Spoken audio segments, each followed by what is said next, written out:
Good evening and welcome to the regular City Council meeting for the City of St. Peter. It's 7 p.m. on Monday, August 14th, 2023. We are now called to order. Would all rise for the pledge? I pledge allegiance to the flag of the United States of America and to the republic for which it stands, one nation, under God, indivisible, with liberty and justice for all. First up, we have the approval of the agenda. Everybody's received a copy of the agenda. Are there any revisions or corrections to the agenda as distributed? Hearing none, is there a motion to approve? So moved. Second. All those in favor of approval say aye. Aye. Any opposed? The agenda is approved. Moving on to approval of the minutes. The minutes are printed on pages 5 through 8 of the packet. Are there any revisions or corrections to the minutes? Hearing none, is there a motion to approve the minutes as distributed? So moved. Second. All those in favor of approval say aye. Aye. Aye. Any opposed? The minutes are approved. Next up, we have a public hearing. A public hearing, as required by state statute, has been scheduled at this time to consider the proposed 2024 Pine Street Improvements Project, which will be funded in part by assessment to abutting property owners. Notice of the hearing has been duly published in the St. Peter Herald and has been provided to abutting property owners. It's appropriate at this time to receive public comment on the proposed project. Following the public hearing, the City Council will be asked to take action to order the preparation of plans and specifications for the improvement. Action will be considered under new business. First up, we have a staff presentation, and Pete and Jeff are here to talk to us about this. Would you like to see it? Oh, it is 7:01 p.m. Madam Mayor and City Council, as you're aware, as we go through the budgeting process and through our normal maintenance programs through the city, we have worked with the engineer of your choice here, Bolton Mink, and we are working on putting together preliminary assessment role for Pine Street project that would include work from Minnesota Avenue to Washington. And with that, what we're talking about is we have begun to engage with our customers along the route. We held a public meeting last Wednesday. We did have 3 property owners show up and information collected for a 4th. And we have made some phone calls during this week, and hopefully we'll have a little bit of engagement today. But before we do that, we will have Jeff Domres talk a little bit about the project. Thank you, Pete. Good evening, council members, mayor. As Pete mentioned, this is the improvement hearing for the proposed 2024 Pine Street improvement. This is the improvement hearing for the 2024 Pine Street improvement project. And Pine Street is between Minnesota Avenue and Washington Avenue it's considering to be replaced, basically upgraded, similar to what we did in Park Row. The current roadway is bituminous and has curb and gutter, but they're both in very poor condition. Bituminous roadway is approximately over 50 years old.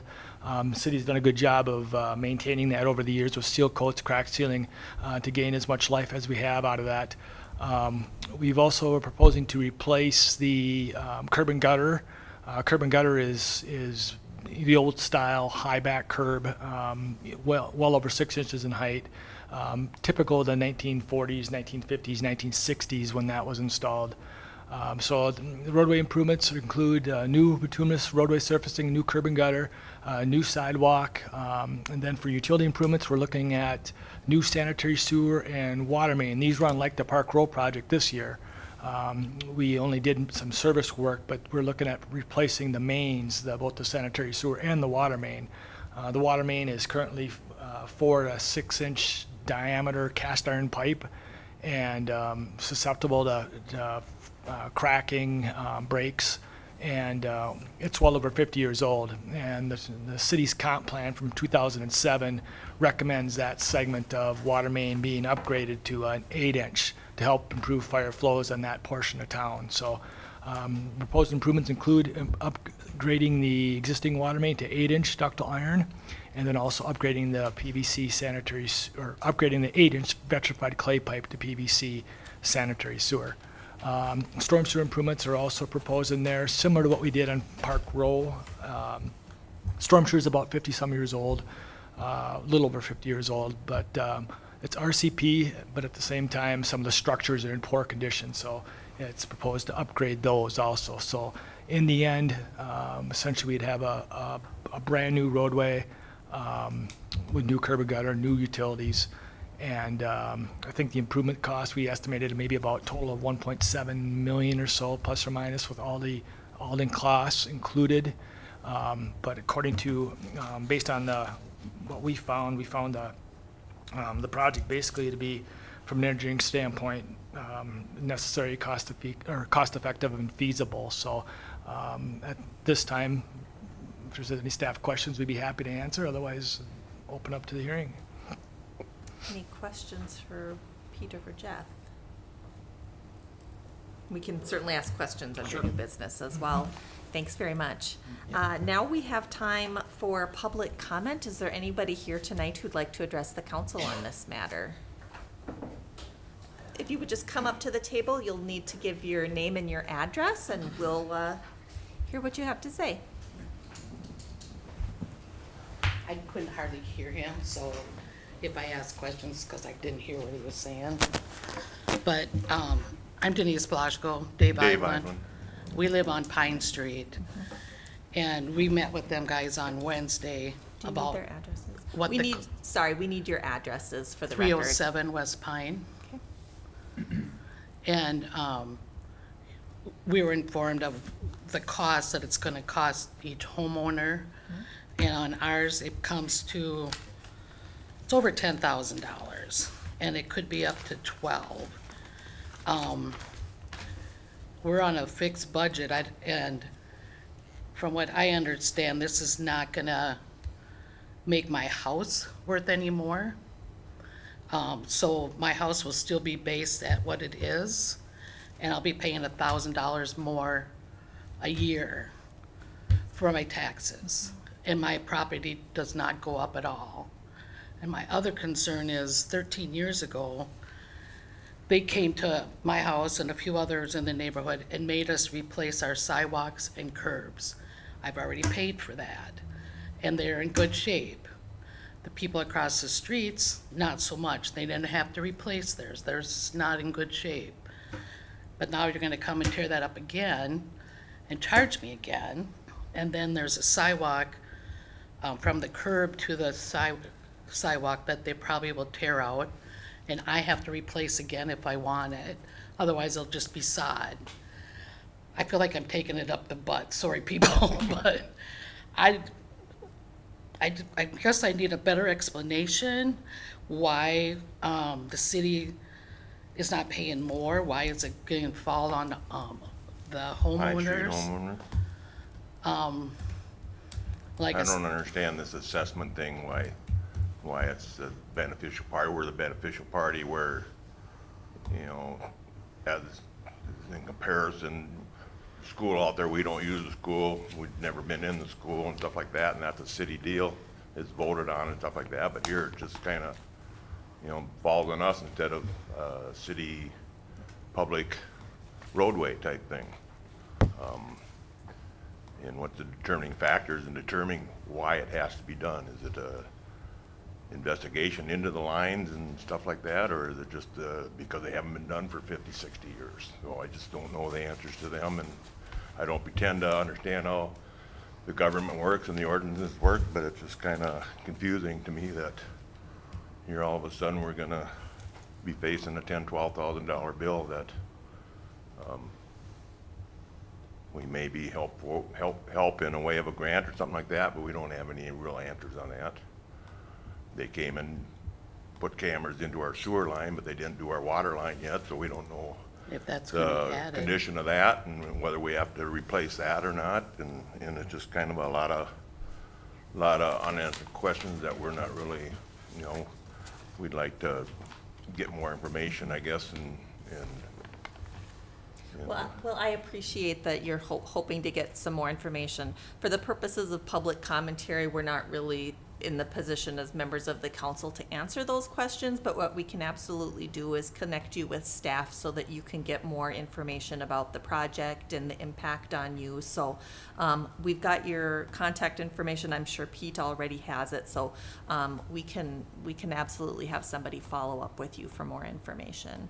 Yeah, because I mean, if we wanted to sell our house right now, we'd have to, you know, let them know about this. We wouldn't be able to sell our house. Who wants to buy it with the $13,000 or $12,000 bill attached to it? No one's gonna wanna buy it. You know, and if we sell after the construction, are we still reliable for the $10,000, $12,000? It's kinda, So give us an opportunity to communicate back with you, and I think all the questions that you've asked, we can address. One thing I'd mention to you before you leave is that there are opportunities under the state law for deferment of the assessments. And there are 3 or 4 or 5 different ways that that can happen. And so when we communicate back with you, we'll be sure to mention that as well for you. okay, okay. And deferral means you wouldn't have to pay right away. When you Right. sold your house, you'd have to pay, or there are a few other circumstances, but Okay. we'll be happy to share that information with you. Okay. Yeah. Well, thanks so much for coming out. Thank you.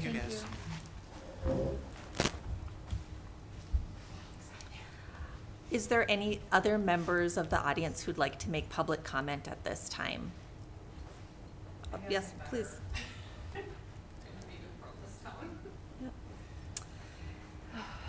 Same instructions. Give us your Okay. name and your address.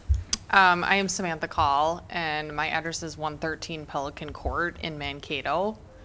And I am here on behalf of my client who owns the property at 429 West Pine Street. I am the listing agent. And kind of countering back onto what they said, this property has been on the market for a couple months now, and I have a purchase agreement that is in limbo because the buyers, I had to disclose that we received the letter from the city, and so they received that, and we're in limbo because I don't have an exact price. My seller doesn't know, should I take on this assessment? Should I pull it off the market? The buyer's unsure if he wants to purchase or not because there's a lot of money that's tied into it. So I guess from a real estate standpoint, I kind of agree with them too. What is it is it adding value to the property that's already there? And it would be great to, I guess, know the price sooner than later so I can sell this property for my seller as I work for him. So just my 2 cents there as well. Thanks very much. Yeah. Are there any other members of the audience who'd like to make public comment at this time? Hearing nothing further, we will close the public hearing at 7:12 p.m. Once again, we will take this matter up under new business. At this point in the meeting, we have time again for visitor comments. The next item is visitor comments on agenda items. Is there any member of the audience who'd like to address the council on any agenda item? Hearing nothing. General visitor comments. Is there any visitor who'd like, I'm sorry, did you want to address, I just wanted, hey, just call me, okay? okay. We need to talk. Okay. General visitor comments. Is there any member of the audience who'd like to address the council on any matter whatsoever? Hearing none, we will move along to approval of the consent agenda. The consent agenda begins with the first memo on page 10 of the packet and concludes with a resolution on page 32 of the packet, which I'm getting to on my screen here. The resolution approving the consent agenda includes the following budgeted purchases in excess of $25,000. That would be to HK Solutions Group for manhole rehabilitation, 9 on Highway 169 sewer lining for $40,960. The following following renewal license application would be approved, subject to the payment of the licensing fee and compliance with code regulations. That's a temporary gambling license to the St. Peter Youth Wrestling.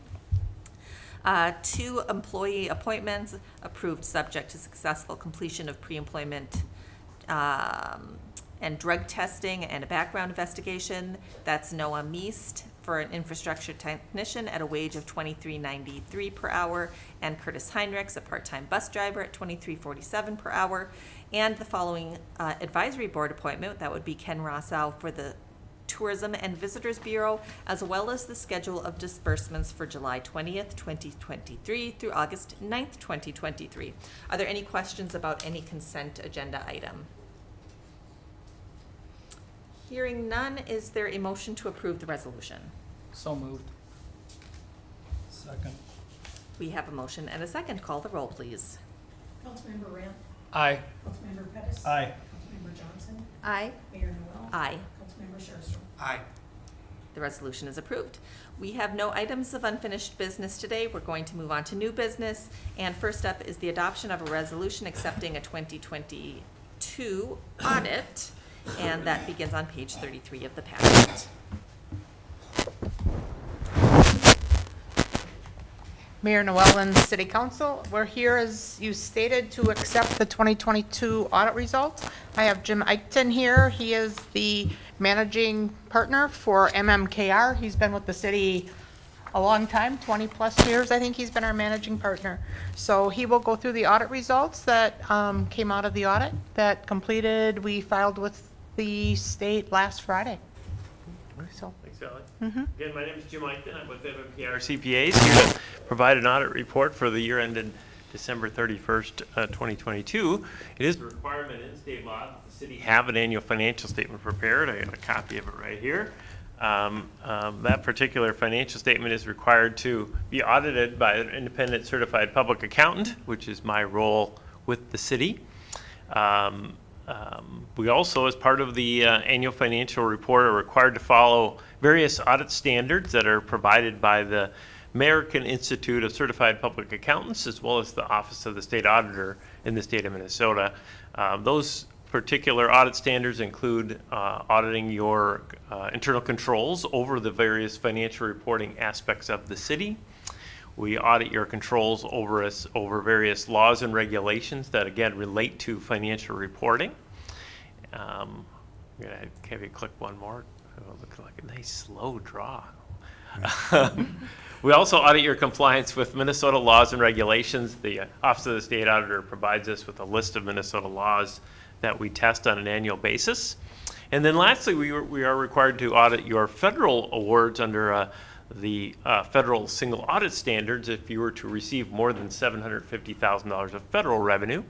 That did not occur in fiscal 2022, so we did not complete a single audit of federal awards. We did test the federal awards for compliance and regulations and accounting specifically, but not the single audit standard as it applies on the federal level.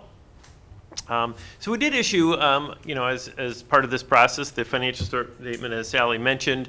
That particular financial statement was opinion was a clean opinion. It was a unmodified, technically, opinion that was issued. Exactly what the opinion you were looking for this year. No concerns with the financial report. It is important to understand that we do include, or the city is required to, by standard, include the financial activities of the Rivers Edge Hospital and Clinic, as well as the Housing Redevelopment Authority. Both of those particular entities are audited by separate auditors, and as it relates to those two entities, you're considered a component unit, which is, I'm not going to get into technical terminology there, but they are included in your financial report, which we don't provide an opinion on. We do rely on the opinion of those other auditors. The last bullet point you're seeing on the PowerPoint is this particular year, your opinion included what's described as an emphasis of a matter. It didn't really change the opinion in that it was still a clean opinion, but it did emphasize that we implemented a pretty significant standard, Governmental Accounting Standards Board Statement 87 on leases. The Accounting Standards Board changed how to report all leases that the city might have, both on the revenue side, lease revenues that you might be receiving, but also lease obligations that you might have occurred. Those standards changed significantly how we account for those areas, and the financial report is impacted greatly when you look at a lot of the reporting and standards and footnotes that we put together this year. And so thus we have to highlight that in our opinion. Hey, as a reader of this financial, be aware this is a significant change. So moving on, in my management report, which is a document that we issue as part of my audit, this management report is a summary of the audit results, but also provides some comparative information. It also goes through the various findings that we issued as part of the audit. The first finding you'll see up there relates to financial statement adjustments. Anytime an auditor in their accounting process finds an adjustment that we find material to the overall financial statement process, we're required to report that as a finding. So when we were doing our auditing of special assessments, we asked a number of questions about the coding. I'll call it coding of where did you code these revenues? What fund did they go into? And there was a lot of, that one might not be right, or that might look, we don't want that there. So we did a lot of work, and Sally and our team together worked on this to get it into the right funds, to make sure they're matching up with the appropriate projects and the appropriate areas as coded. And that is the finding that you have here is related to that adjustments. It really was something that was noted by the auditors and really ultimately changed not only this report, but we also went back in time to make sure previous years were done correctly as well. Not really a concern, I guess. We really corrected the issue, and ongoing, now that we know the correct coding, we'll use those codings, and it will be a concern going forward, in my opinion. Second finding you see is relates to segregation of duties. Really, that's a reportable item. We're required to report to the city that we did this audit with the understanding that you don't have perfect segregation of duties within your city finance staff. You're relying on other controls, other competent controls to finance and to oversee your internal control systems, your financial reporting. That is a reportable item to you. Hey, this is done under that particular standard. Again, nothing to change, in my opinion, just a reportable item to note. Continuing on, we did issue some findings specifically related to Minnesota legal compliance. It is a requirement in Minnesota state law that anytime you do a bid for construction contracts, you're required to get both a performance bond and a payment bond on those particular bids. And for the bids that we tested, there were not a performance and payment bond received on that particular project. This one in particular, there is a corrective action plan that would need to be put in place in terms of, we should make sure that we have the appropriate procedures and policies in place to make sure that happens on all the bids that we do as a city.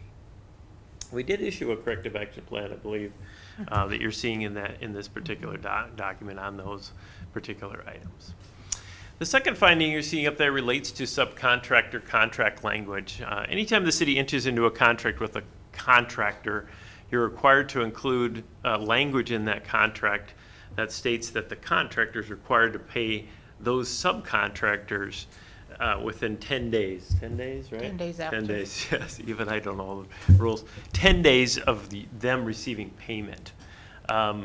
The particular contract that we tested had that language in the contract, but it stated it would need to be required within 15 days. So thus you didn't quite meet the language and rule of the law. Yeah, it's pretty close. But yet we do have a finding for not having that particular item in there. Sally did ask a great question about this when we talked about it. Is the city required to determine, well, did they pay their subcontractors, on a timely basis? No, that's not really what the law is stating. The law is stating that you need to have the language within your contract. It's up to them to comply with that particular standard. It really protects the city because at times you might have a subcontractor come to you and say, hey, I'm not getting paid. And you have that language in that contract to protect yourself as a city, which is the reason for that. So moving on, and I do believe there was a corrective action on that one as well in terms of what the city's going to be doing to follow up on that.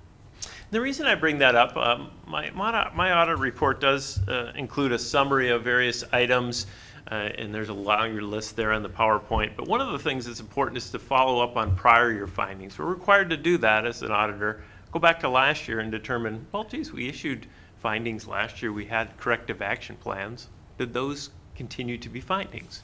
And for this year, the 2 findings we had in that area, they were not reported as findings again this year. That's really ultra important as a organization. An audit is a learning experience. We're all learning from this.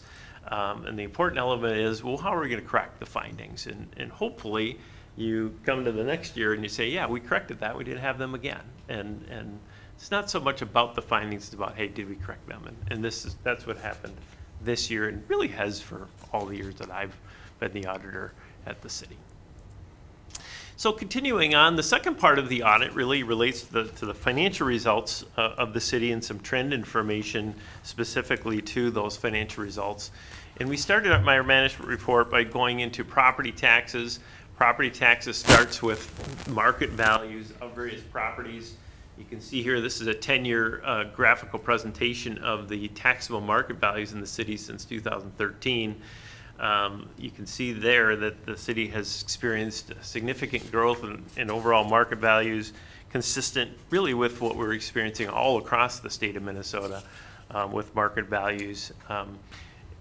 But not every city. You can see there's some pretty significant increases, 12% in 2021. That's a very significant jump that you don't always see year over year. What that does for the city is actually shown to me on the next graph, which is the overall average tax rates that the city has.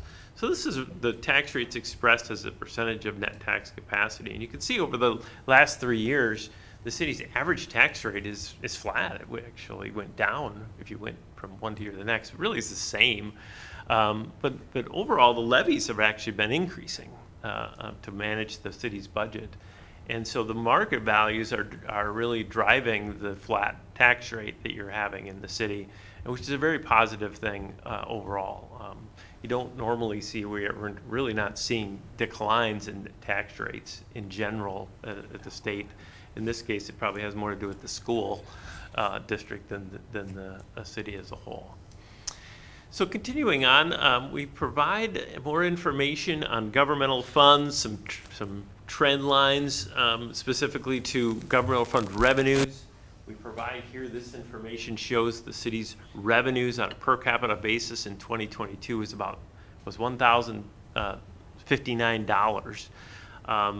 That compares to a comparable city in the middle of that page statewide of 1,161. So it's a little slightly below statewide averages, but you also have a little bit of a blip in 2022 compared to the previous 2 years shown. That mainly has to do with the local road improvement program funding that was received in 2022, about $1.2 million.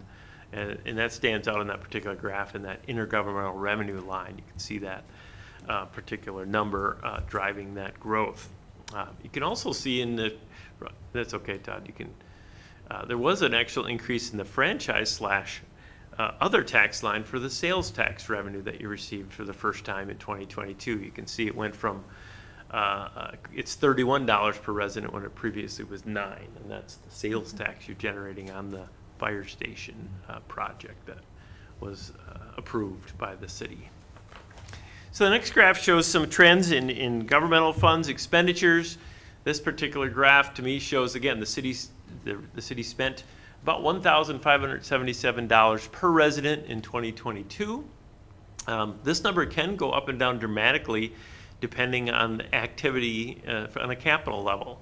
And you can really see that in the middle of that graph. The city in 2022 spent $636 per resident capital outlay, which is really a one-time, or not only one-time, but can be one-time costs in general, depending on what's actually happening in the city. From a current perspective, you spent $821 per resident, and that was a significant increase over the year before, mostly in public safety. You can see the public safety category went up in 2022. Public safety increases specifically related to salaries, overtime, benefits, insurance, those kind of things. I just express this. I can't think of a presentation or a report that I reviewed in the last 6 months that didn't have that exact trend. Public safety is becoming a big increase in cost in our state and all over the country, and the city of St. Peter is no different in that regard. So moving on, we do provide information on individual funds. I'm not going to get into this too much, but you can see here that the overall general fund balance did decline about $500,000 in 2022. That particular number, decline in overall equity position, was almost identical to the budget that was approved by the city. It's so close that it's less than $10,000 almost. It's very, very close, which is excellent financial management on the part of city staff. You can see there's some ups and downs in the other categories. Capital projects can go up and down depending on again, activity. The fire station one stands out as you have some costs ahead of funding that's occurring in that particular space. Obviously not a current concern, but that's what's driving that particular category. The next graph shows the overall general fund financial position. This graph is probably the most important graph of the day. This particular graph, as mentioned, the city did have a decrease of $497,000 compared to a budgeted decrease of $509,000, less than $10,000 variance. Exceptional. At the end of the year, the city's fund balance as a percentage, or the unassigned fund balance as a percentage of operations, was 39%. The city does have a fund balance policy that strives to maintain a fund balance of 35 to 50% of our overall operations. So, albeit the decline, you're still within the range that your fund balance policy adopted is expressing. So, no action really need to be taken in that standpoint, but it is important to understand that particular percentage is widely used, but probably the most important percentage you can look at when it comes to the general fund. Continuing on, I think we have some graphs on trends in general fund activity. I mentioned the increase in the tax levy. You can see that particular category, taxes, has been going up for ultimately for the last several years. But again, it's not impacting your overall tax rate, which is extraordinarily positive when it comes to overall revenues. The next graph, again, shows some trends in overall general fund expenditures. This particular graph to me highlights even more the change you experienced in public safety. That particular line, which is the tallest line, the biggest line cost of the city in terms of general fund expenditures, it shows how much it increased over the last, in 2022 in that category. And certainly something that, again, is very consistent with what we're experiencing all over the state. This particular graph shows the enterprise fund revenues. So the city does have very significant activities in its enterprise funds. It includes the electric, water fund, the environmental services, wastewater, stormwater, and a couple of other funds there at the bottom. Overall, collectively, these funds experienced an increase in equity position, the net position of about $1.2 million. All of them showed increases other than the environmental services, which declined slightly. Overall, you can go to the next graph. You can see very positive results. This is the electric fund operation. We like to focus on the green bar, which is really income before any sort of transfers. And you can see very consistent results in the electric fund.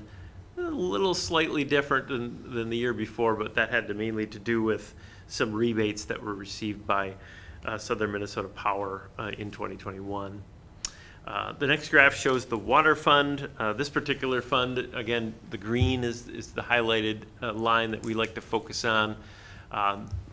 Continued improvement in this fund. Probably the one item that stands out is operating expenses did go down, mainly due to some decreases in depreciation on capital assets for the year.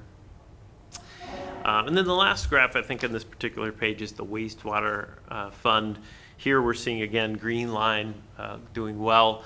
declined a little bit in 2022, mainly due to some costs for repairs and maintenance that were a little bit higher than had been seen in the past years. But overall, the enterprise funds are doing quite well financially.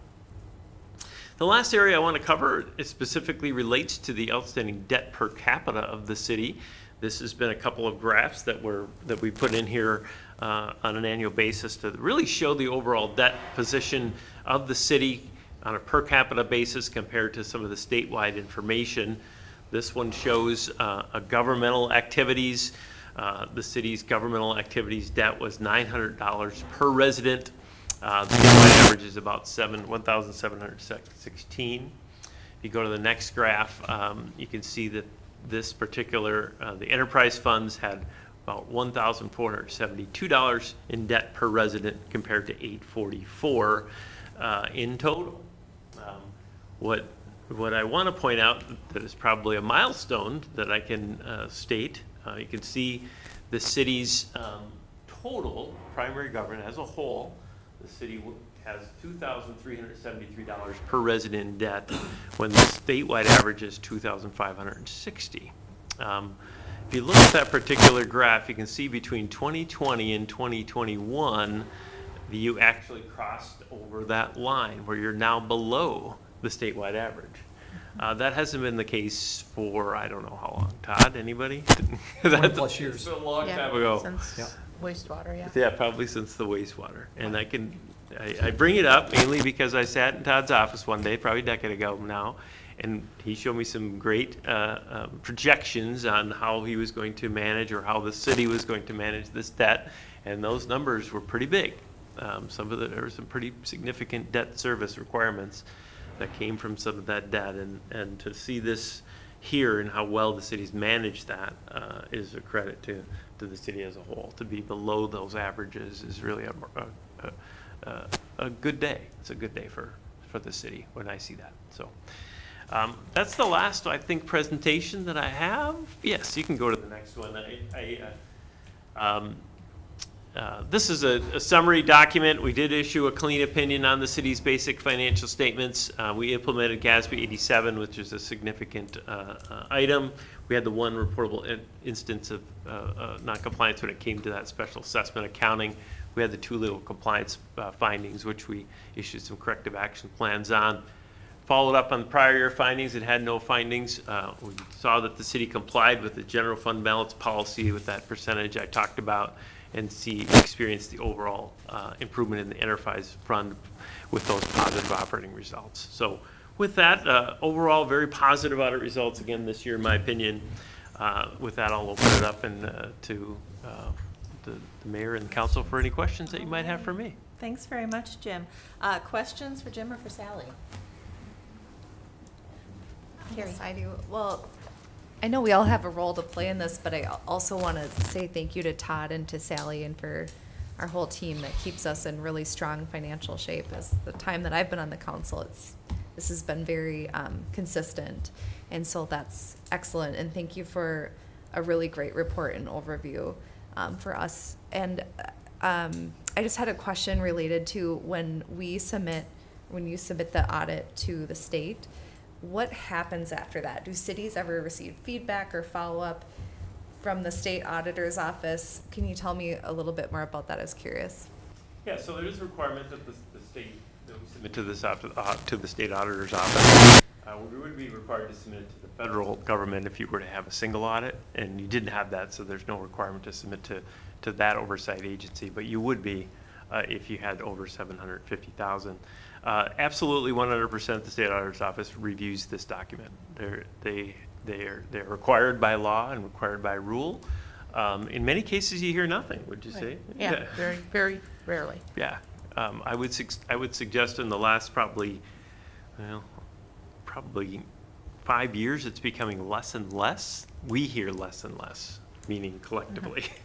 And that has to do with staffing, in my opinion, at the OSA's office. They're challenged just as much as anybody else with the oversight and the responsibilities that they have. But absolutely, we hear from them, probably, I don't know. We have about 100 clients, so I'd say on an annual basis, I hear from about 10% from the Office of State Auditor on about 10% of those reports. questioning something. Now, when you're going through the process of performing this audit, how many weeks does that take? And do you have a team of people that are communicating with our city staff to receive financial information from us? Yeah, we start this audit in June, roughly beginning of June. It is scheduled to completely by, sorry, I'm off. You're I'm off January. I'm off. You're on the school I district. start in January, I was finish gonna in say. June. I start school districts in June and finish in December. Anyway, yeah, so normally it would be June 30th. This year, this was not submitted on a timely basis. We did receive an extension from the Office of State Auditor to submit it by August 15th, which has occurred. But yeah, it's about a 6-month process. We have a staff of auditors that come out, and the in-charge accountant in this case is Zeke. He was out here for multiple weeks, 3 times probably. 3 weeks. 3 Yep. weeks of time. And there's staff underneath him that do a lot of the day-to-day work of this process. Yep. Thank you. Yeah, so they come for a week in January and then again in April and then again in May. They're here for a week and then we answer questions back and forth Yep. and shuffle stuff back and forth.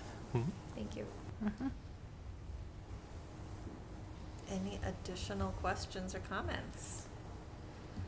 Well, thanks again very much. Yes. I just want to mention too that these reports will be available online within the next week, and that there's also hard copy available in Sally's office, and we also have one at the library. So in about a week it'll be at the library, so if you want to take a look at it there, that's traditionally where we've had them, but online is handy, and you can see not only the management report, which is a lot of what Jim covers here, but the thick book that he had there, financial statements are also available for everyone. It's really interesting stuff, and it's written in an accessible way. So I think if people are curious about what's happening at the city, don't let the words audit sort of intimidate you. The report's very well done, and like I said, pretty accessible to even somebody who's not really financially keen. So maybe we'll get some clicks through on the website for people who want to read it. After that glowing plug for the audit report, is there a motion, hearing no further questions, a motion to accept the resolution accepting the 2022 financial statements together with independent auditor's report? So moved. Second? We have a motion and a second. Call the roll, please. Councilmember Pettis, Aye. Councilmember Johnson, Aye. Mayor Noel, Aye. Councilmember Sharstrom, Aye. Councilmember Rand. Aye. The Thank you. resolution is approved. Thank you very much. Thank you. Moving along to adoption of a resolution ordering improvement and preparation of plans and specifications for the 2024 Pine Street Improvements Project from South Washington Avenue to South Minnesota Avenue. And Pete and Jeff are back. Madam Mayor and City Council, you have heard the information from the public hearing. Our assessments are based on city policy that was previously approved by the City Council.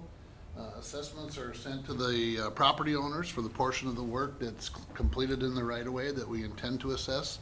We will also continue to work the waiver process from private property, helping the customer identify needs on their individual piece of land. The city may or may not use bond proceedings in the future for this improvement, so it's important that we meet the threshold of 20% assessable. The feasibility report identifies that it is feasible to do the work. And as I mentioned, the public meeting was held on August 9th to answer any questions that customers may have. The project that you're looking at right now is about $1.7 million. 20% of that threshold would be through the assessment process. My request tonight is that you approve the resolution on page 38, which would authorize Bolton and Mink to prepare plans and specifications and direct them to proceed with the preparation of those plans and specifications. Okay. Todd? So just to be clear, Pete and Jeff, this does not get a project built. There are a number of other processes that have to go through and would be communicated and approved by the council before any construction would start. Right, correct. Okay. Additional questions for Pete and Jeff? Carrie? So based on projections, And our assessment policy that we currently have, at this time, 27% of project costs are projected to sort of fall on the property owners, and the rest is on the city. Is that where the 27% comes from? I believe that is correct. It's over 20%. Yeah, so just to be clear, as the council moved forward, there's been a segregation in how projects are paid for. So as an example, what we're working to do is on the road side of it, that is assessed at a level which is, help me remember the policy, I believe $7,500. For streets and Yep. sidewalks and curb and gutter. Water and sewer assessments are made for properties that benefit from a water and sewer assessment, water or sewer, $1,500 and $1,500, as I recall. Correct. Improvements that are made on private property that we are happy to help residents with are assessed at 100%. So if they wanted to improve their walk-up sidewalk, we could work with them during the course of this project, and that would be 100% assessed. The only part right now that is scheduled to be at over 20% is the roadway portion of it. The remaining portions are funded through other funds. So as an example, the water improvement, which would be the main and the area from the main to the property line, is paid for by the water fund. The wastewater fund pays like for the wastewater, and the stormwater fund pays for the stormwater areas. So it's important to understand the funding sources for this, and that has a comparison to your previous policy. Property owners are paying a significantly reduced amount and percentage of overall project cost. And I don't know what that is. I'd have to run the calculation, but it's significantly less. But really the big things for property owners are the roadway, which we're assessing, if my memory serves me right, just slightly over 20%, I believe 23%. And so that's that $7,500 based on the current estimate. Now, these aren't bid yet. We still have bidding Right. process as we move forward. Water is paid for by water, except private service lines. Wastewater is paid by the wastewater fund, so everyone's rates except for the private service lines. Stormwater is paid by the fee that everyone in town pays on a monthly basis for that service that we have to provide for stormwater. And so the abutting property owners are not charged in those three areas. It's also important to remember that the council made a decision related to sidewalks, because I know people ask about that all the time.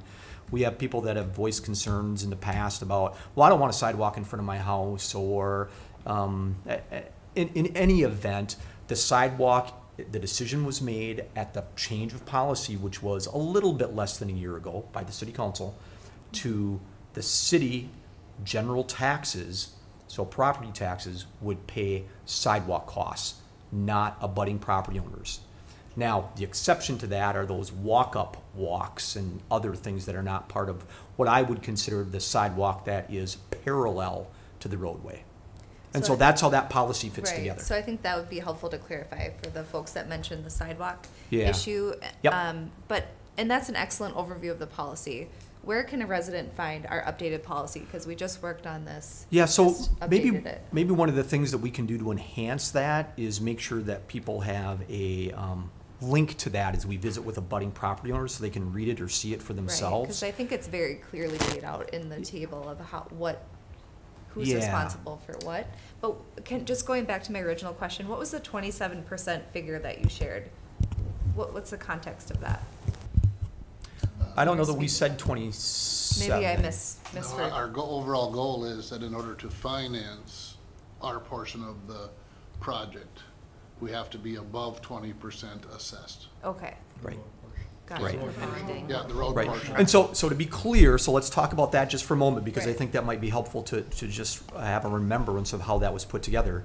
The city is likely to issue debt for these projects, and to issue debt for the accessible portion, which in this instance is just the street, we have to assess more than 20% of the cost of that share of the improvement. And so we would issue general fund debt for that. For the water and for the wastewater and for the stormwater, we would issue enterprise fund debt, which is different under the state law. All of these things then are combined into really one debt service payment for this project, but that's technically how this is financed.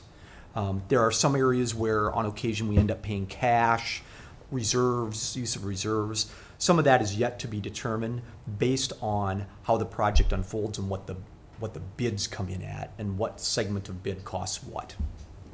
So I hope that's helpful. Yes, I think it's helpful for us and helpful for those listening as well. Yeah. I have a question. Daryl, yeah. Do we have any lead lines down here? We have one that we know of, for sure. One that we know of? Yep. And those will be replaced all the way into the house, or is that? We just are, up to the right we of are way? working with the property owner to continue into the home. Right now, it will be replaced in the street entirely. And it is our proposal to replace all the water services, lead or not, just as a. because We replacing- will do that during the evaluation process. We will check and see. There's been a few water lines that have already been corrected, along with some sanitary sewers. And so where they are in good shape, we will reconnect those. May have to go back partway, but at the amount that's assessed, it doesn't cover the entire cost. And with the replacement of the water services and the sewer lines, that pretty much necessitates the removal of the curb and gutter and the sidewalk if they're above that. That's really the only way to get at them because Correct. that's where they are. So it's very difficult to save a lot of the existing infrastructure due to the Right. type of work. We that we has don't to be save a done. lot once we take the mains out. I mean, we're gonna be curb to curb with the depth of the sewer and the water main. So everything's pretty much gone on the surface anyway. Thank you, appreciate it. I have a quick follow-up question to the lead question. Are there state or federal funds available when we're working with lead? So there will be some, There are, you'd have to make application for them. Some are related to hardship, some are related to total numbers. As you guys are aware, we started a program back in the early 90s to get rid of lead lines and effectively removed 95% of all of our lead lines prior to legislation becoming effective. The communities that didn't do anything are receiving the benefit of that now. Us being proactive, we solved a lot of those problems with the cost share with the homeowners. And in some instances on this project or other projects that you've done or will come across in the future, folks were offered that program and didn't want to move forward for whatever reason. That has happened on occasion. And so we'll continue to try and search for funds for those.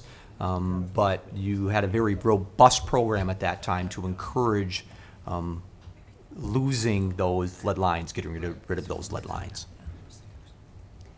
I have one- yes, Carrie?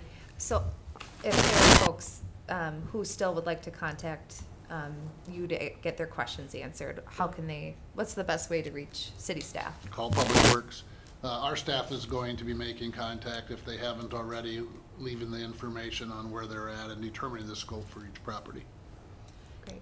And what's the timeline in terms of, I know people want to know kind of what's the bottom line for folks? As far as What their assessment will be? their assessment is already out there, they received that So they already notification, received that's that. why they're probably here. Okay. I think the highest is 10,500 for work in the right-of-way. That was about 90% of those, and then the side yards was about 3,500 less. That's based on your policy. And again, really the only variable based on the modification that you made to policy at this point would be those activities that a property owner might want to pursue on their private property. That walk-up sidewalk example is an easy one to explain. Additional questions for Pete or for Jeff or for Todd? Hearing nothing further, the resolution on page, the resolution on page 38 of the packet it's a resolution ordering improvement and preparation of plans and specifications for the 2024 Pine Street Improvements Project from South Washington Avenue to South Minnesota Avenue. Is there a motion to approve? So moved. Second. We have a motion and a second. Call the roll, please. Councilmember Johnson, Aye. Mayor Noel, Aye. Councilmember Sharpstra, Aye. Councilmember Ring, Aye. Councilmember Pettis. Aye. The resolution is approved. We will move along to adoption of a resolution awarding a bid for furnishing 15 kV switchgear front substation project. Madam Mayor and City Council, as you're aware, we have ordered our transformer a few months back, and the goal is to have that delivered next summer. And in order to put that transformer in and make it work, we need some switchgear in the front street substation that would accommodate how our system will be set up in the near future here. We did have two bidders. Harold A. Schultz of Ralston, Nebraska was the low bidder at $250,900. Our engineer's estimate was $300,000 for this project, so we were pleased that we did get one bid underneath the engineer's estimate. The goal, as we talked about in the capital planning portion of this, is with DGR, we sat down and looked at materials ordered, how long it would take to get there, how we would get things installed. And right now it looks like things will fall into place. We anticipate that the switchgear won't take quite as long, but we will have that before we have the transformer, so we want to get things ready. The overall goal is October of next year. Once the weather cools just a little bit, we will take half of that substation out, redirect some of our electrical flow, and get things switched over for the winter, have this back online for spring of 2025. My request is that you approve the resolution on page 43. Questions for Pete? Hearing no questions, the resolution awarding a bid for furnishing 15 kV switchgear front substation project is on page 43 of the packet. Is there a motion to approve? So moved. Second. We have a motion and a second. Call the roll, please. Mayor Noel, Aye. Councilmember Scharsky, Aye. Councilmember Ram, Aye. Councilmember Travis, Aye. Councilmember Johnson. Aye. The resolution is approved. Thank you. Thanks, Pete. Next up is the adoption of resolutions awarding bids for the 2022 and 2023 equipment certificates, and there are two separate resolutions under this agenda item. Yes.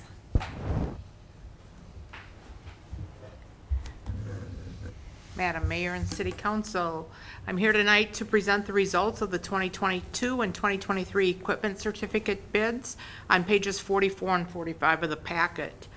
As you remember, the 2022 equipment certificate is in the amount of $459,000, and that is going to be over 3 years, with a principal payment of $153,000 plus interest for each of the 3 years. The first payment will be due on October 1st, 2024, and will finish with the final payment on October 1st of 2026.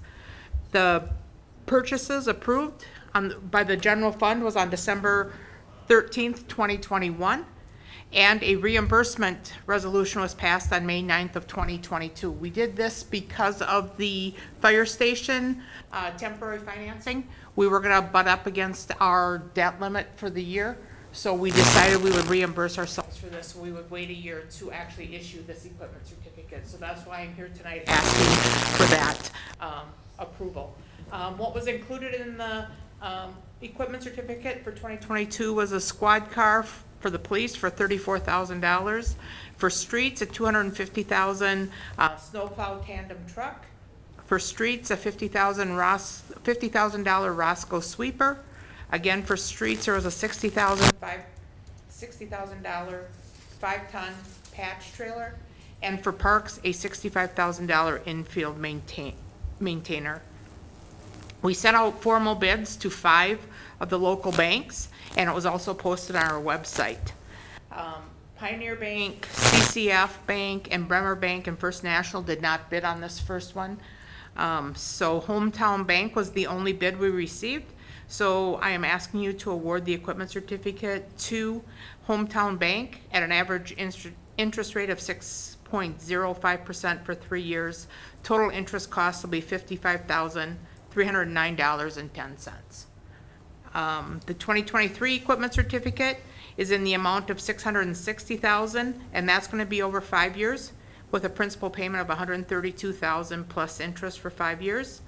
Again, the first payment will be due October 1st of 2024, with the final payment due on October 1st of 2028.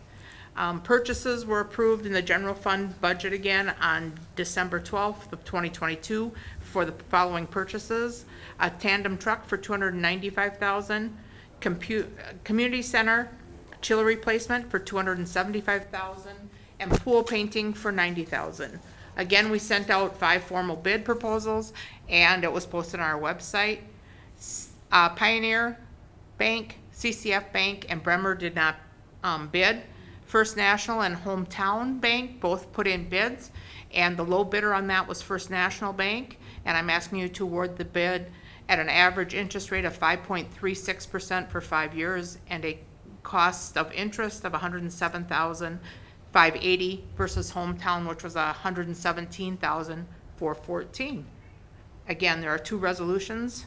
The first resolution is on page 46 to 51 for the 2022 equipment certificate in the amount of $459,000 over 3 years to Hometown Bank. Questions? Questions for Sally? Todd? If I may, so Sally, how come on the 2022 equipment certificate, it's only 3 years when normally we do 5? Because we already passed and have collected 2 years of levy for this amount. So I have spread it out using that to pay ourselves back the $459, and we'll pay it off in 3 years because I already have money in the bank to pay off that debt. Daryl? So why didn't we reduce our bond issue by 200,000? We already have 200,000 in the bank. Because it was planned within your budgets to receive that cash overall. So we're getting has our a revenue stream, Daryl, so it's staying with the plan. It's in 2 funds. One's for the actual purchase, and then we'll reimburse ourselves, and then we'll pay back. Okay, but you already have 200,000 sitting there. So you're borrowing 500,000, we only need 300,000, we have 200,000 sitting there. But whatever. Yeah. If I can? Yeah. So then on the next one, maybe the biggest change here relates to that chiller replacement for the community center. Correct. Yeah, so we ended up swapping that out, as you remember, for the library, and it came in lower. But some of the other pricing on some of the other equipment is a little bit higher. So we issued what we approved in the levy for $660,000. If we don't need that, depending on what happens, we can use that for future equipment certificates going forward in the future levies. So next year, we'll try and settle that up with the chiller system as compared to the system that was put in for the library. Additional or follow-up questions? Hearing no further questions, the first resolution awarding the sale of 449,000 general obligation equipment certificates of indebtedness of 2022, fixing the form and specifications thereof and providing for their payment, is on pages 46 through 51 of the packet. Is there a motion to approve? So moved. Second. We have a motion and a second. Call the roll, please. Councilmember Sherstrom? Aye. Councilmember Rank? Aye. Councilmember Pettis? Aye. Councilmember Johnson? Aye. Mayor Noel? Aye. The resolution is approved. Any questions before we move on to the next resolution? If I can, just as a point of clarification, I just noticed this now, I should have noticed this before. Sally, this one is supposed to be 459, not 49. We might have an error in the title of that resolution, I believe, a typo error. Okay. So, I believe. Yes. Let me go. Yeah. Okay. Yeah. So we can correct that in the, If the person that made the motion would want to rescind that and start it, we could certainly do that as a part of that process, just to make it cleaner. I'll make a motion correcting to Yeah. the correct total. It's the title is an error, the body of it is the correct number. 450. Yeah, which is located on my page 49. Thanks for catching. And I'll Yeah, I'll sorry about second. that. All right, we have a motion and a second to approve the resolution with the corrected title.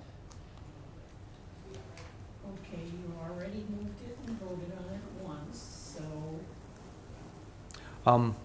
If we can rescind that by motion and correct it with the secondary motion. I would like to rescind my motion and make a motion with the correct dollar amount of $459,000, not $449,000. Okay, hang on, let me catch up. We'll give Barbara a moment.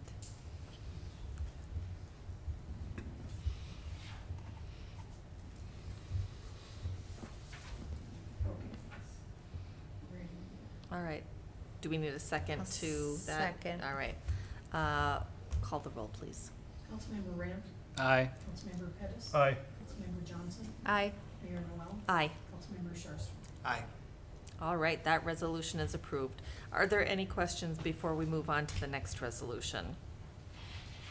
The resolution awarding the sale of 660,000 general fund obligation equipment certificates of indebtedness of 2023, fixing the form and specifications thereof and providing for their payment is printed on pages 52 through 57 of the packet.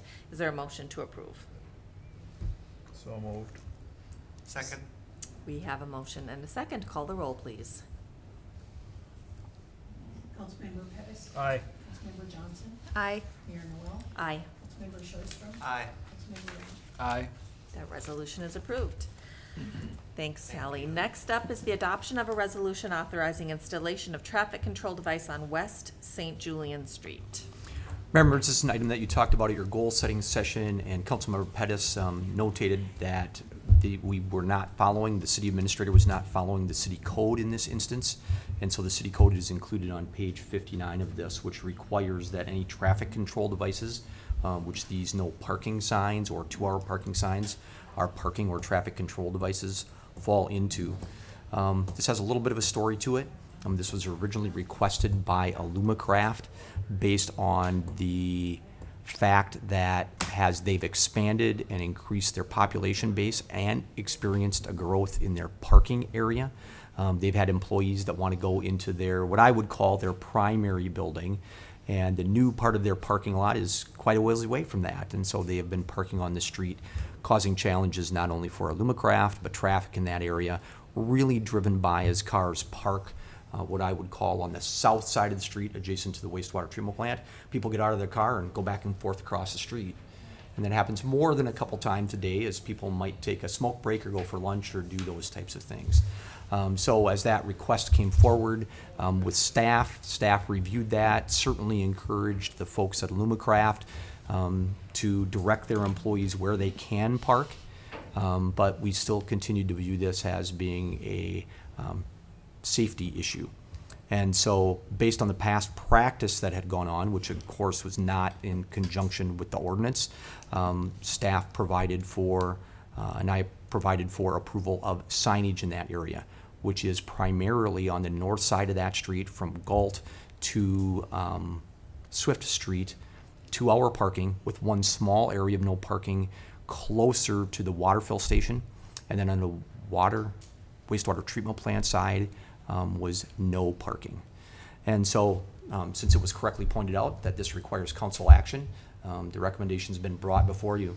It just so happened that in this instance, as you were talking about this at your goal-setting session, the crew would put the signs in that afternoon, and so the signs are there. But if you do not approve this, then we will remove the signs. And so that's where we're at. Any questions for Todd? Hearing no questions on this matter, the resolution directing placement of parking control signs in the 300 block of West St. Julian Street is on page 61 of the packet. Is there a motion to approve? So moved. Second. We have a motion and a second. Call the roll, please. Councilmember Johnson, Aye. Mayor Noel, Aye. Councilmember Sharpster. Aye. Councilmember Ramp, Aye. Councilmember Pettis. No. The resolution is approved. Moving on, adoption of a resolution authorizing preparation of an updated space needs study for City Hall.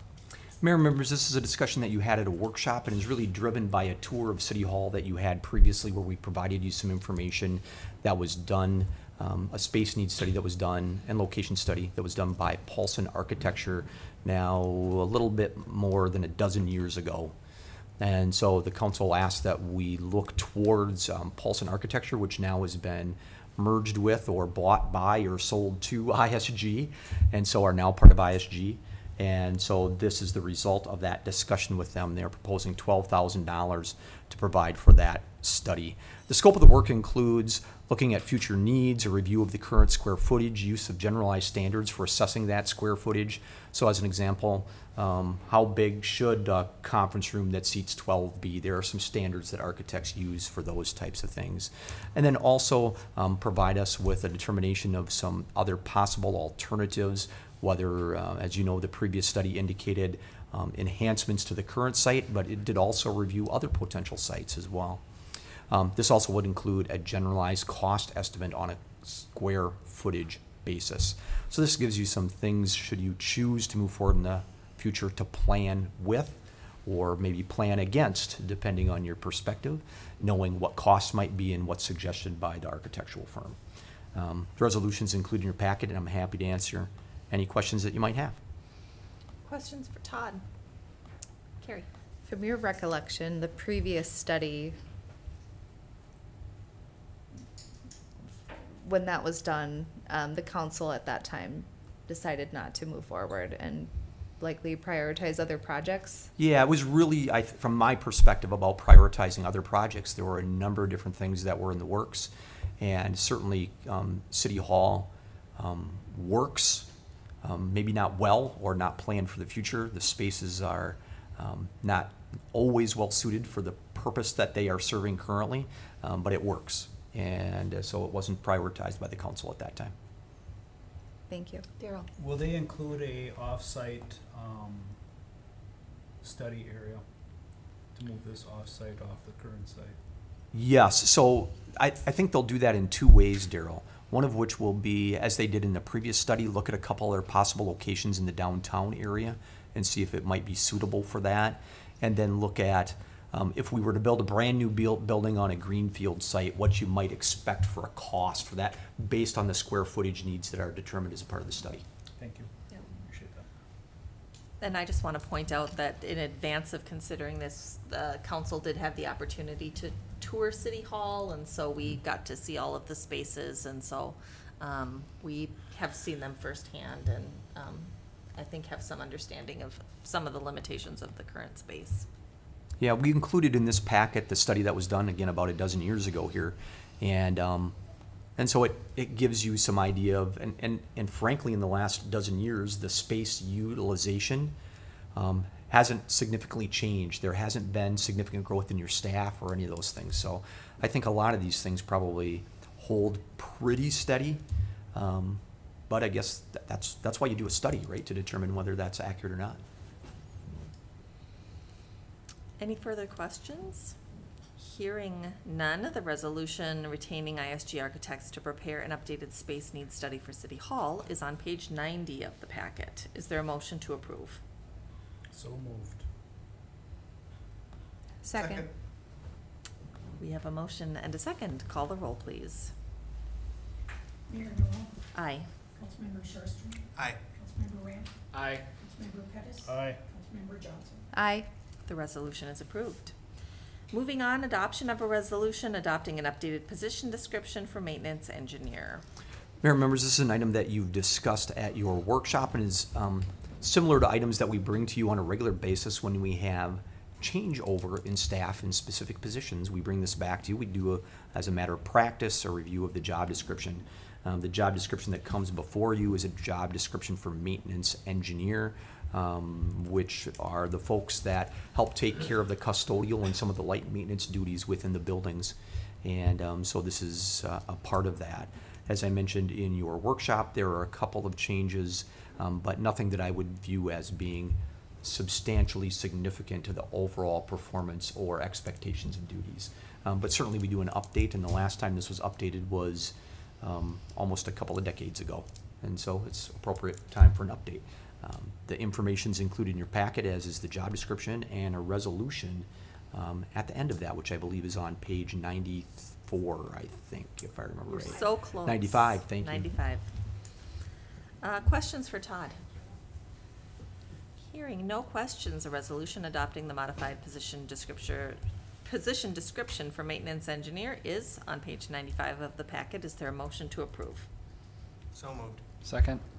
We have a motion and a second. Call the roll, please. Councilmember Sherstrom. Aye. Councilmember Ramp. Aye. Councilmember Pettis. Aye. Councilmember Johnson. Aye. Mayor Noel. Aye. The resolution is approved. We will move on to reports tonight. The only report I have is to thank all of the members of the Nicollet County Fair Board. There was a wonderful fair this weekend. They do a great job bringing lots of tourism and activities into the community, and a lot of great educational events for youth in our community, including 4-H, and so there's a lot of work that goes into it. If you know somebody who's on the fair board, give them a thanks. Moving on, council members, are there any reports from any council members tonight? Sure. Yeah. If you wouldn't mind. Carrie volunteered me to talk about the Coalition of Greater Minnesota Cities summer conference that Carrie and I did attend. So I thought I would start off by a congratulations to our new second vice president, Carrie Johnson, council member from St. Peter. Thank you. Very cool. So, first conference I've been to was rather impressive. Was up in Thief River Falls, a place I've never been to either. So it's kind of a nice long drive, nice part of the state that just don't visit very often. A lot of discussion on the past legislative session.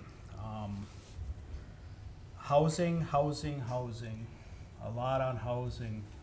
The Minnesota Commissioner of Housing, Jennifer Ho, I believe her name is, went from a budget of like 160 million to 1.3 billion for a 2-year. This biennial budget is 10 times larger than her last biennial budget. It's greater than her last 10-year budgets added together. There's a lot of different programs out there for affordable housing. A common theme was, if you have questions on how this may benefit your community, give us a call and we'll come visit. There's lots of different things out there, lots of different ways we can attack this. Let's work together and let's try to do some things. And her presentation went over very well. They talked a lot about the trifecta, the House, the Senate, and the governor all being in the DFL, especially with the House and the Senate having very thin majorities, especially the Senate. I believe it's a 1-seat majority in the Senate for the DFL.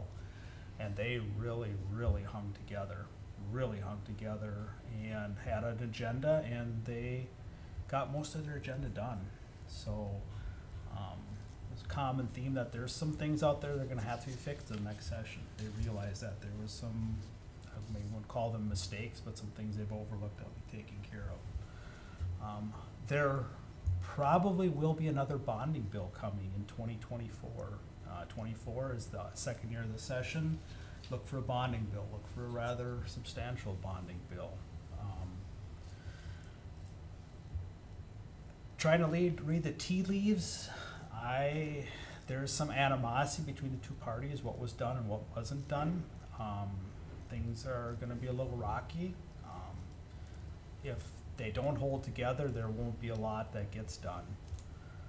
It was interesting, they showed the map of the state of Minnesota and they had it colored red and blue, Republican and Democrat, and there was just a couple of blue islands out in the greater Minnesota, one of them being Nicollet County, the House and the Senate seat in Nicollet County here, and how instrumental those couple of rural Senate and House Democrats served their caucus, how important they were to their caucus to get things done.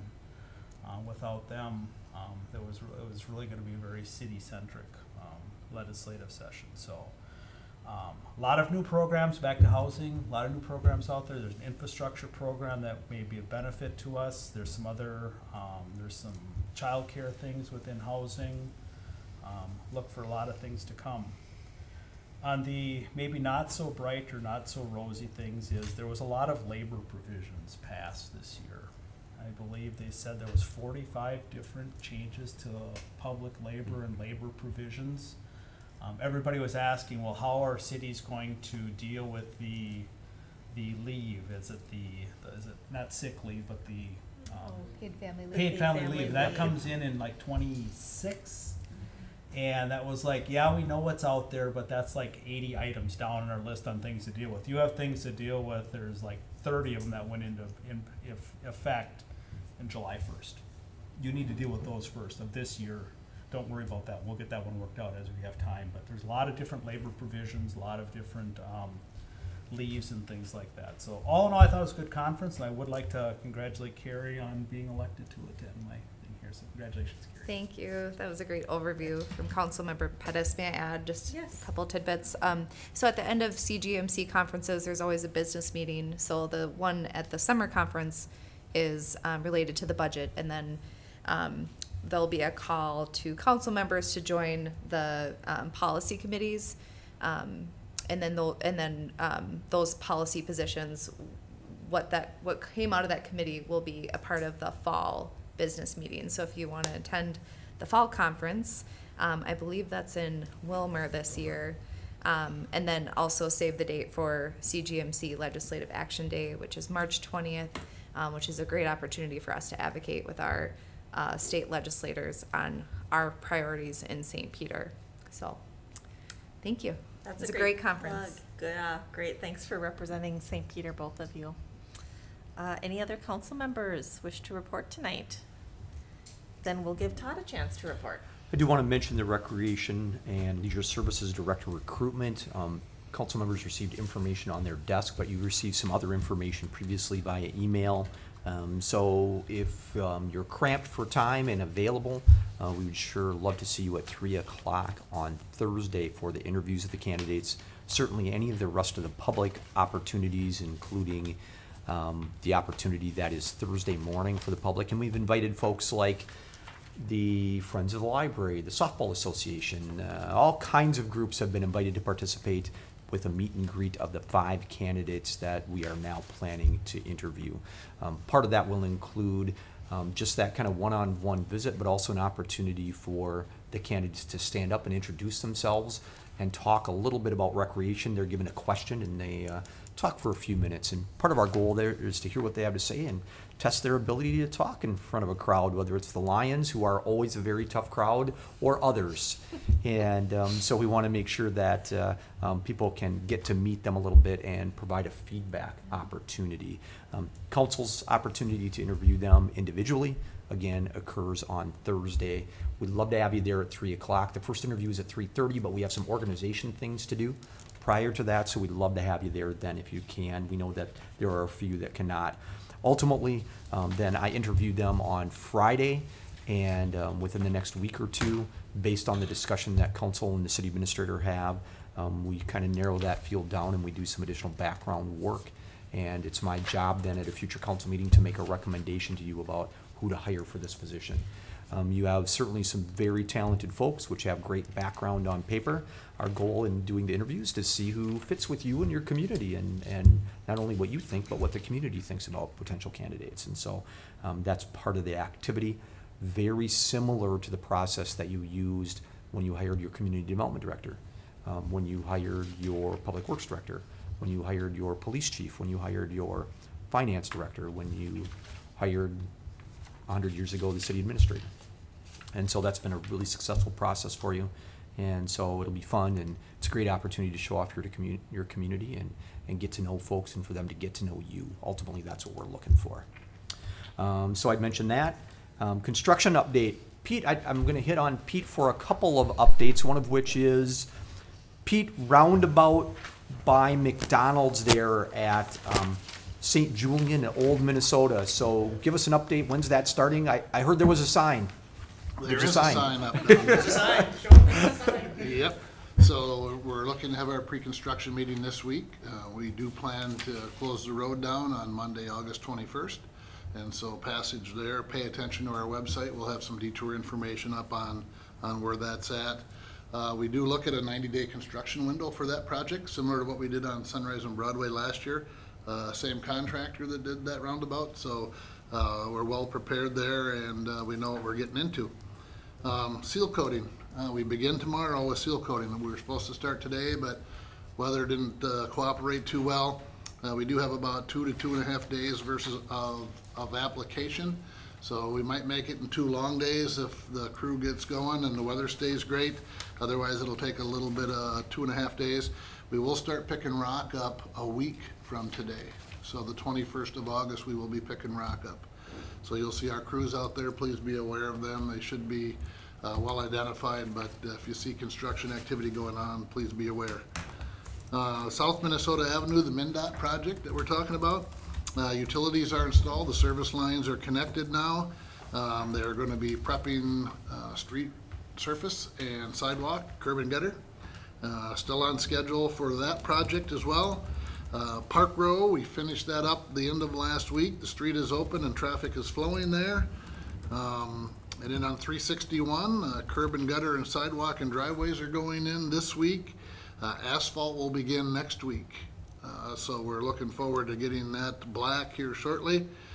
We do have an end of August completion date, and we anticipate meeting that schedule.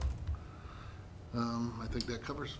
So you got a lot of things going on, and again, we really appreciate people's consideration and patience as they see tours and all these things. I wish there was a way to make these things be improved without inconveniencing the public or making people go on detours, but there's not. And so we do it as quickly as we can, try and inform people in the best way that we can. And I know it's an inconvenience, but we really appreciate people's patience. And with all of these projects, they're either meant to save you money, enhance the drivability, or in a lot of instances here, enhance safety. And so that's what we're really trying to do as a part of these projects. Carrie.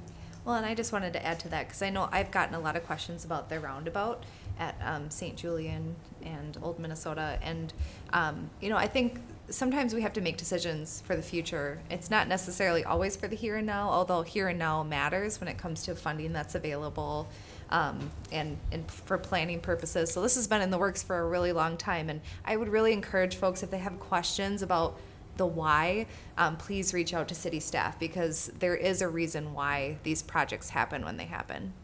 Thank you. There's often a challenge for councils and for staff on some of these projects where it's hard to win, in that if we identify a project that's going to be a need in the future and you have a majority of it funded through grants, we tend to move forward with those projects rather than waiting until development occurs, and now you have an increased amount of traffic at that location, which is then inconvenienced for a significant amount of time during that project. So are you proactive or reactive? And our dividing line has always been, we've tried to be proactive, especially in areas where we can get some of those grant funds to help pay for it. And your team's been very successful in getting grant funds in a lot of these projects, so we continue to try and move forward. Thank you. Thanks, Pete. Thanks, Pete. The last one I have, I told Barb to write on here, fire department update, and that's really, I should have said fire station update. My goal is to just give you a few updates related to the fire station under reports there. And so the last remaining significant issues are really twofold. First of all, the telecommunications installation, which has been much more difficult and time-consuming than it probably needed to be, but is now on track and will get accomplished. We do have the opportunity with remote cell-based dialers to make sure that the safety systems, we're talking a fire station, so there's a fire alarm and other things that need to be supported as a part of that. Critical. Yeah, and so that's important before we take possession or actually occupy. And then the last issue that we have is a generator that's been back ordered. And Daryl, help me out. 3 or 4 times it's been pushed back in timeline for delivery. And so that now appears to be on a steady timeline, but there's a few weeks left before that's delivered and installed. And we should not take occupancy or operations out of there until that's completed. And so hang tight. And just a quick reminder too, the open house is scheduled for October 14th at 10 o'clock. And the reason for October 14th is that's the Saturday of Fire Prevention Week. So it's a great time to do it and to encourage not only people attending, seeing the new fire station, but also promoting fire safety within their homes and businesses. Madam Mayor, that's all the reports that I have for you for tonight. All right, this is the last call for reports. Hearing none, is there a motion to adjourn the meeting? So moved. Second. All those in favor of adjournment, say aye. Aye. Any opposed? We are adjourned. Thanks, everybody. And an empty nester. Is it this week, or is this just a college visit? This is to move my oldest one's stuff, then she's coming back with us, and then the 28th, which is the last Monday in August, she's actually moving out here. So we will be empty nesters in about 2 weeks, so. That's a big deal. Youngest one we took out yesterday.